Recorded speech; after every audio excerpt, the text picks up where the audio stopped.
You're listening to the Communications Business Advisor Podcast, the podcast for communications professionals in the corporate world who are committed to advancing their work and our field's reputation as critical business advisors that are not only invited to the decision-making table, but are required there. I'm your host, Tara McDonagh.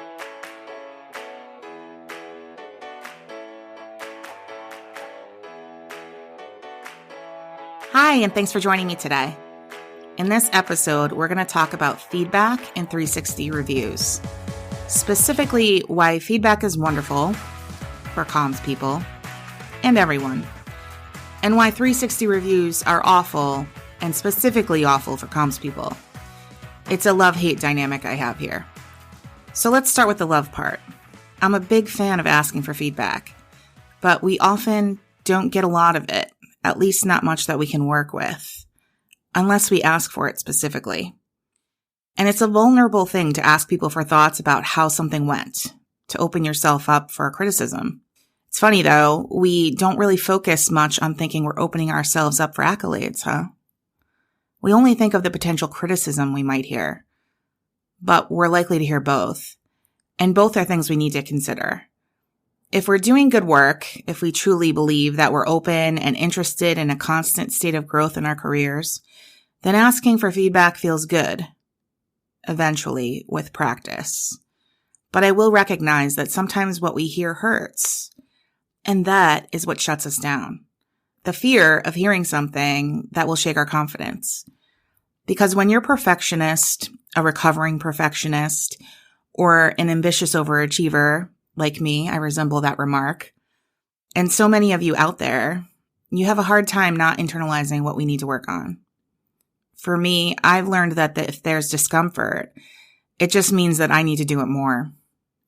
You may have heard me say that comfort's for a couch, not for communications. I've done a few LinkedIn posts about this topic. And the same concept is true of leadership. If it's hard, if it makes you feel nervous or you want to avoid it, it probably means you might need to do it more. And the good news is when you become an expert at asking for feedback, when it becomes second nature to you, it becomes a habit. And it becomes a habit that you will not do without. You'll gain too much from it to let it go, and you'll become gentler with yourself because you've made it a habit. Truly, you will become gentler with yourself. But only if you know what to do with it, which we'll get into a bit later. It's truly magical how you can normalize what was once so scary. Remember the first time you did something? Maybe it was going to the movies alone, going to your first parent-teacher conference, or even doing your first marathon. That one I've never done. But these new things, it might have felt strange, awkward, maybe even a little scary, but also liberating. And you were so proud of yourself, you might have thought that wasn't such a big deal. It was bigger in my brain than it was in real life. For me, my first Zumba class was that way. I was so nervous and worried that I'd be that person in the class. You know, the one who can't keep up, bumps into everyone, maybe knocks someone down or knocks themselves down. But I did okay. And people came up to me after to encourage me. And that helped. I enjoyed it. I went again the next week. I've moved on from Zumba to Peloton classes now. But the activity of trying something new with exercise or anything is not so foreign or scary now. I know that if I can dance like an idiot in front of other people, out of shape and out of time with the music, I can truly try anything. Now back to the main topic here. When it comes to feedback, the best part of feedback is I can recognize what to do better before someone even mentions it to me now. Even when I hit a home run, I recognize how it could have been a grand slam. Because even our wins deserve feedback. And that's something I really want everyone to take from this experience. You might tell me you're not afraid of feedback, that you'd love to get feedback. But do you truly look at feedback even when you get a home run? Do you look at ways you could make it better without self-critical evaluation, without beating yourself up? I can view all of this criticism, for the most part, from a place of detachment now. It's not me criticizing myself. It's me challenging myself. It's saying, hey, self, you were amazing. Good job.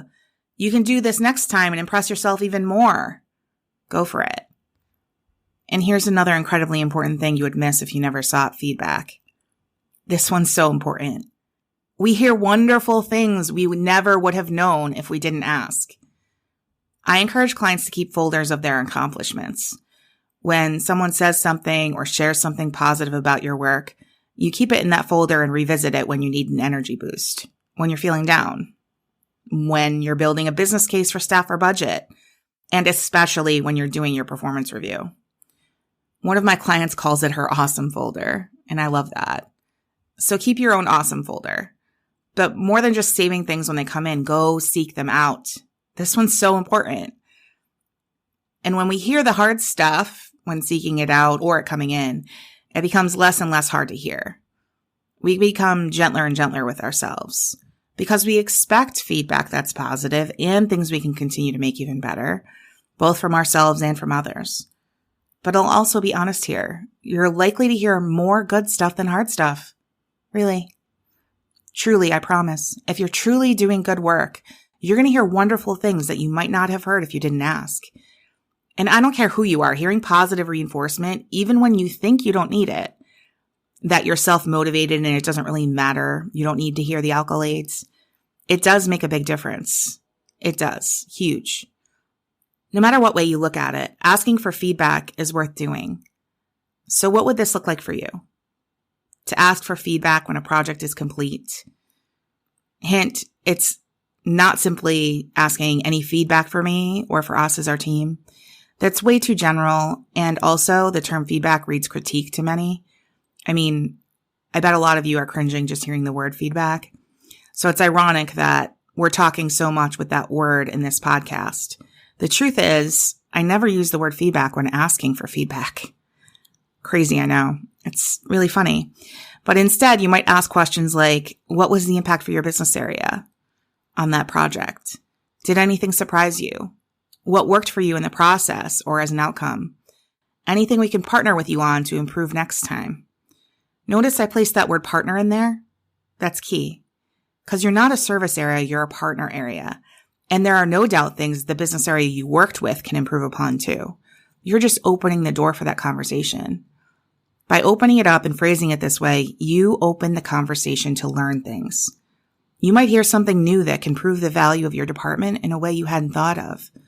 The kind of qualitative feedback that's golden, but they don't even know to give it to you or don't think to give it to you unless you ask them specifically. Now here's the big part. When you normalize this as the leader of the department, you're setting the example. Your team around you follows suit because they know the same is expected of them. You normalize the feedback process and focus on celebrating wins along with ongoing improvements. If it's a home run, it could have been a grand slam. Celebrate and improve. Normalize that culture. One client told me that when she asked about the impact of a media story she placed, rather than only sharing the impact in the form of data points on reach and whatnot, one senior leader at her company told her that the media story resulted in a perfect fit for a challenging tech role they were trying to fill at the company. After seeing the article about tech innovations, the candidate reached out and noted the article made him interested in talking with the company. This is the exact kind of qualitative feedback that I'm talking about. It's the art side of communications measurement. Once you have that data point, you can then look at the cost to fill that position. What does it cost in recruitment dollars to fill roles in the function at that level? Did they have a headhunter they were paying? Advertising costs for the job? Lost productivity costs while the position remained open? You now have an example of what that one story gained the company in only one area of measurement, recruiting. That's powerful. And you never would have gotten it if you didn't ask. So when we get back in a second, we're going to get on to the other part of today's topic, 360 reviews, and why I think they hurt. Specifically, why I think they really hurt women in the communications field. Be right back. The Communications Business Advisor podcast is brought to you by Raise the Tide, the program for women communications leaders and emerging leaders working in the corporate environment. Raise the Tide is part community, part coaching, part professional development, and part mentorship. The program advances women in their careers and activates these trailblazers to advance our vision of a corporate world that not only invites communications leaders to act as critical advisors, but expects them to. A rising tide raises all ships. But we're not the ships. Together, we're the force of the tide raising the ships for our entire industry. For more information, visit www.raisethetide.net.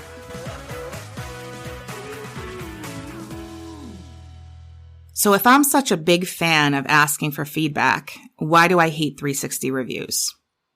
Well, a big reason I hate them is because they're biased. Women get feedback that men don't get. One study showed that women were described as abrasive, a word that was only reserved for women, not for men, even when describing the same behavior. Let me say that again. Men were described as passionate, women abrasive when describing the same exact behavior. Yet we're all told, men and women, to listen to feedback, to not get defensive, that people are only trying to help us. And I actually agree. I agree that often the intentions are positive. But when women see that kind of feedback, they internalize it. And then they try to change who they are in order to lead more successfully. And please know that I'm using the air quotes here when I say the word successfully. If they lead like they were before, like many men are, then they'll fail because they won't be, quote unquote, likable. If they lead a little bit softer, they're a pushover. It's called a double bind, and it's failing women because it's telling them that they're the problem, not the system, not bias, not lack of inclusion to allow women to lead as they are, imperfect, but leaders just the same. So yeah, that's one big reason why I dislike 360 reviews. Women are reviewed more critically time and time again, even when we hear the same behavior being described. And that impacts not only confidence and authenticity in leadership, but it also impacts the promotion track, compensation, and it feeds into keeping women behind in their careers and in advancing our field into more senior roles. The other reason I hate them, specifically for those of us in comms, is I hate them because when you're in a misunderstood and oversimplified field like communications, and to be clear, I mean public relations, internal communications, public affairs, or related areas, you constantly hear how important relationships are, but you're also in a position where you need to advise people, not tell them what they want to hear or do the things that they ask all the time. Only they don't always know that, right? They sometimes think of you as a communications waiter or a waitress. They have what they think is a menu of communications tactics memorized and order up a leadership email and a press release, and we're expected to ask if they want fries with that. But that's not how we do work. Not the good ones among us anyway. We might decide it's not a leadership email and a release needed, but something very different. Or we might decide it's not something that needs to be communicated at all. We start with the questions so we can get to the purpose and try to get them to see what we see. It's not worth communicating, or at least not worth communicating to a broad sector. And if we don't do this with the skills of an expert negotiator, I'm talking the equivalent of Mensa level negotiation and influence, we end up disappointing them, and that will, you guessed it, show up in a 360. Now, some communicators tell me it's just easier to do what the person asking wants so they don't have to fight it all the time. They're exhausted from it. And they're exhausted from trying to maintain the relationships that will most certainly impact promotions and salary if they're not pleasing these business partners. Most of the time, business partners that are more senior than them, which is another challenging dynamic for our industry. We are advising people that are more senior than us. There's a challenging power dynamic there. We'll get into that in another time. And for the women among us, add to that the gender bias we talked about earlier, and it's a flaming tightrope that we walk consistently. No wonder we're exhausted. So what do we do if we have no control over whether we're getting a 360 review? Here's what you do. First, ask for feedback throughout the year. Use it in your self-evaluation. Talk about the impact you had with words directly from others. It's hard to ignore the solid feedback you get on work you're doing and the impact you're having. Plus, it helps you continuously grow as a communications professional and constantly evolving leader. Second, take any 360 feedback with a grain of salt. Look at the data and the trends and talk with someone about it. Maybe you have a mentor or a coach. One of the big things that women in the Raise the Tide program for women in our field say is that it's helpful to have me, or even the group to go to ask what to do with specific feedback. And we literally sift through what's the helpful feedback and then what goes in the trash where it belongs, because it's designed to fundamentally change who you are, or it's biased because of gender or not understanding your field. Third, have this conversation with your manager. Many of you report to someone who's not and has never been in a communications function. Educate them before your review about the flaming tightrope you walk. Ask for their support as you advocate for yourself and your team as advisors, not order takers. Show them why this benefits the company. This is easier for some of you than others, I know this. But if your boss is not open to hearing from you about what your function is like and how they can support you to make an impact on the business, my first suggestion is to remember something I say often. We don't take the first no as a final no. Continue with your advocacy.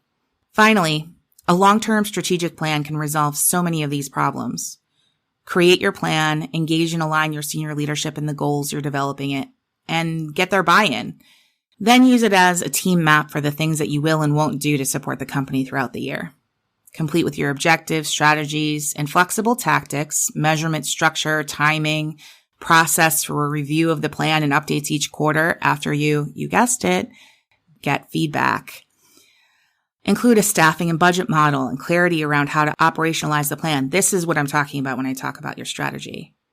Remember, you're there to help solve business problems and protect the brand, not serve up lattes.